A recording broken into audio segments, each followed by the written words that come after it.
I call the Honourable Member, or the Honourable Mary Ann Street. Thank you very much, Mr Chair, and I rise to speak to this Land Transport Management Amendment Bill. There are two issues that I wish to cover, Mr Chair, and in the course of addressing those two issues, I want to refer to the situation in Nelson, and I trust, Mr Chair, that you'll bear with me as I explain it a little bit for the benefit of members so that they can see why this applies and why this particular bill causes this side of the House such anxiety. It certainly causes me anxiety, Mr Chair, because I can see that on two counts. One is about environmental provisions and the other is to do with the curtailing of local community input. So it's those 2 points that I wish to make in particular. Mr Chair, I see this bill as a Trojan horse. It's a Trojan horse because there are provisions in it which, while they may not apply to examples such as those my colleagues have already given, are absolutely critical for proposals that may be considered in the future. And the example I'm thinking of in particular is a southern motorway through the Victory community in Nelson. The Honourable Nick Smith, the member for Nelson, has been defeated 3 times in his desire to get a southern motorway through this Victory Community Centre. On 2 occasions, he's been defeated by the council, who have gone out and done their homework, consulted with the communities, measured traffic flows, and decided that such a motorway extension or such a motorway is not required. The trouble is, the main road, State Highway 6, that goes through Nelson, goes around the beautiful waterfront. Who owns the houses on the beautiful waterfront? Well, squillionaires own the houses on the beautiful waterfront, and many of them are very strong contributors to Nick Smith's campaign funds, and they vote National. But I have to say, Mr Chairman, not all of them vote National. Not all of them vote National, but they won't tell Nick that. They won't tell Nick that because... Order. Member's full name. Oh, I'm sorry, they won't tell Nick Smith, the Honourable Nick Smith, that because they know they're surrounded by supporters of his in that area.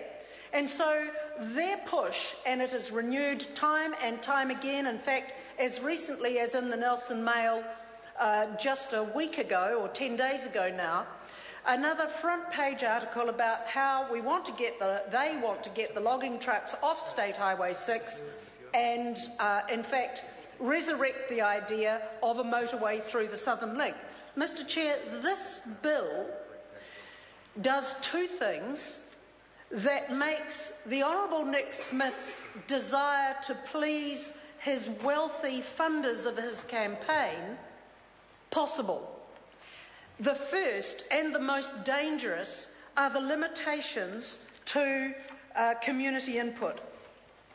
The bill gets rid of the obligation to consult communities on regional transport plans, arguing that consultation is done anyway under the Local Government Act.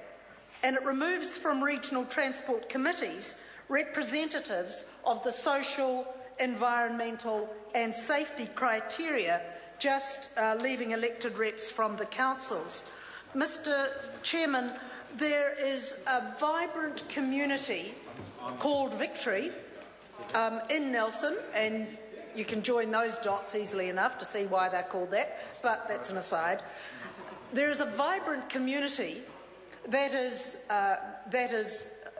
comprised of people who are in lower socioeconomic areas, that houses most of our refugee and migrant population in Nelson, and who really deserve to be consulted and to have a proper and adequate say in whether or not a roading project of the future should go through the middle of their community. Mr Chairman, this bill is just what Nick Smith needs in order to ensure that there is no input or minimal input from local communities, that there is every chance, Mr Chairman, Mary Ann Street. that there is every chance that central government could nominate that as a road of national significance, change the designation of State Highway 6 from Rocks Road to this new project and drive a motorway through the Victory community. Better not. They better not. That's absolutely right, as my colleague Trevor Mallard says. Indeed. What I am concerned about, in addition to this impact on community input, is the environmental impact. And this goes to the point in the bill, Mr. Chairman, which takes out the original purpose of the Land Transport Management Act, which had as its purpose statement the requirement for an integrated approach to the transport system, including environmental responsibility and rail and coastal shipping. Now, Mr. Chairman, that disappears. Rail, coastal shipping and care for the environment are things that would impinge directly on the development of Rocks Road. Rocks Road is a shabby little road. It does get logging trucks up and down it, but it could be beautiful. What is beautiful about it is its view. It keeps getting torn up by logging trucks, that's true. But things could be done if we were to have an integrated transport system and not a Land Transport Management Act whose purpose is to contribute to an effective, efficient and safe land transport system in the public interest. Gone are environmental responsibilities. Gone are the imperative to integrate transport options. Coastal shipping in Nelson is absolutely a possibility. It is entirely possible to shift logs by sea.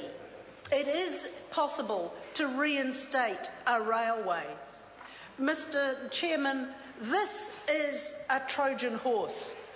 While my colleagues have outlined particular current on the drawing board proposals, such as the Kapiti Expressway that Chris Farfoy mentioned a moment ago, there are proposals that aren't on the drawing board yet, but are a twinkle in the eye of the Honourable Nick Smith and his supporters in Rocks Road who fund his campaign.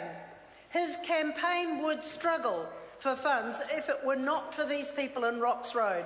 He depends on them. This is exactly the kind of legislation he requires in order to push through something which is hugely unpopular. If he can limit and restrict the input of community groups through the provisions of this legislation, then he will. He will.